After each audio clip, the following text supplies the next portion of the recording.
Je vous le disais également en titre, sans relâche, Israël continue ses opérations sur la bande de Gaza. La défense civile de Gaza a fait état d'au moins 11 morts aujourd'hui dans des raids et des tirs israéliens.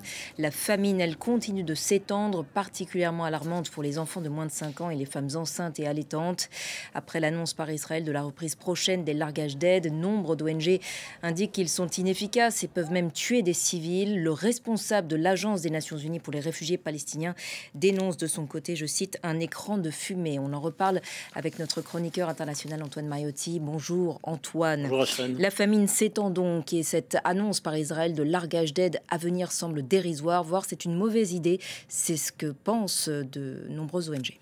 Oui, reparlons déjà de la situation qui est assez désastreuse et le programme alimentaire mondial qui est donc une émanation de l'ONU qui alerte sur la forte hausse de la malnutrition. On se rappelle que ça a commencé il y a quelques jours lorsque 109 ONG de renom d'ailleurs et du monde entier, y compris des américaines, c'est intéressant à souligner tout de même, eh bien ont dénoncé qu'il n'y avait plus un risque de famine mais une famine qui désormais était là et qui se propageait massivement et qui était une famine, je cite, leur communiqué orchestré donc par le gouvernement israélien et qu'on atteint aujourd'hui, selon le programme alimentaire mondial, des niveaux de désespoir sans précédent, je cite.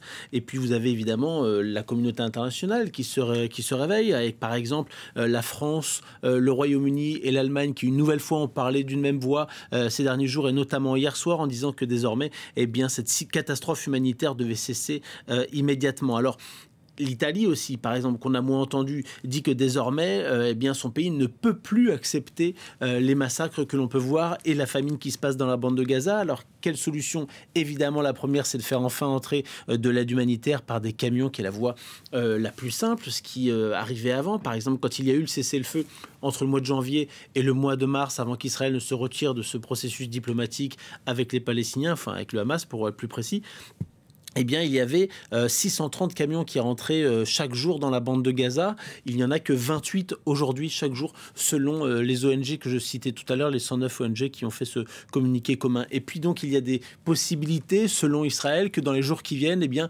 on réautorise des largages humanitaires par avion. Mais en effet, c'est beaucoup plus risqué parce que ça peut arriver. Comme il y a des rassemblements forcément de gens qui sont affamés, qui veulent absolument avoir, ils vont se rassembler en dessous et il y a des risques que certains se retrouvent en dessous. Donc c'est plus risqué, c'est plus coûteux évidemment parce que c'est par avion. C'est aussi beaucoup moins efficace que par avion. Ce serait une goutte d'eau par rapport aux besoins actuels de la bande de Gaza. Et dans le sillage de la reconnaissance annoncée d'un État de Palestine par Emmanuel Macron, les lignes pourraient-elles bouger dans les semaines à venir ?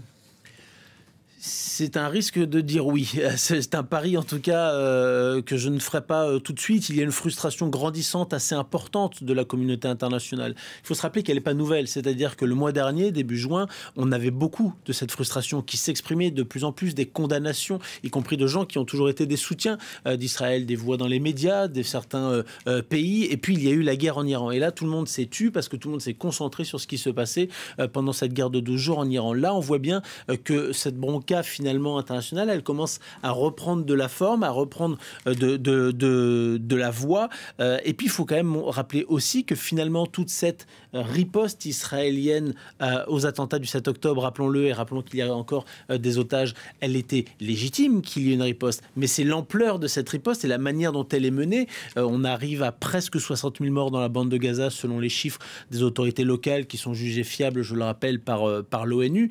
Eh bien, ça crée une bronca internationale, comme je le disais. Et d'ailleurs, ça a un côté finalement pénalisant pour Israël, parce que depuis le 7 octobre, vous avez 9 pays qui ont reconnu l'État de Palestine. La France l'annonce aujourd'hui, mais vous avez eu l'Espagne, vous avez eu l'Arménie, la Slovénie, l'Irlande, la Norvège, parmi d'autres, qui l'ont fait. Donc tout ça, finalement, alors qu'Israël, le 7 octobre, était vu, à part par quelques excités, comme étant du côté des victimes et pas des bourreaux, alors que régulièrement, elle est vue comme un bourreau par de nombreuses personnes qui la condamnent, eh bien, elle n'a pas su capitaliser là-dessus. Elle a été sans doute trop loin dans sa riposte, alors que ce n'est pas forcément le plus efficace pour lutter contre le Hamas. On voit bien de facto que ce n'est pas le plus efficace pour libérer les otages, parce qu'à chaque fois que certains ont été libérés, c'était dans le cadre de négociations, en tout cas l'immense majorité, 95%. Et donc aujourd'hui, vous avez un souci. Vous avez par exemple l'ancien ministre français des Affaires étrangères, Hubert Védrine, qui disait qu'il devenait déshonorant de ne rien faire. C'est un petit peu l'état d'esprit général, même si on n'en est pas encore là. Le Royaume-Uni, par exemple, n'a pas encore franchi le pas et dit qu'il faut que ce soit dans un processus un peu plus global. Merci beaucoup Antoine pour votre éclairage sur la situation dans la bande de Gaza qu'on va évidemment continuer de suivre dans toutes nos éditions.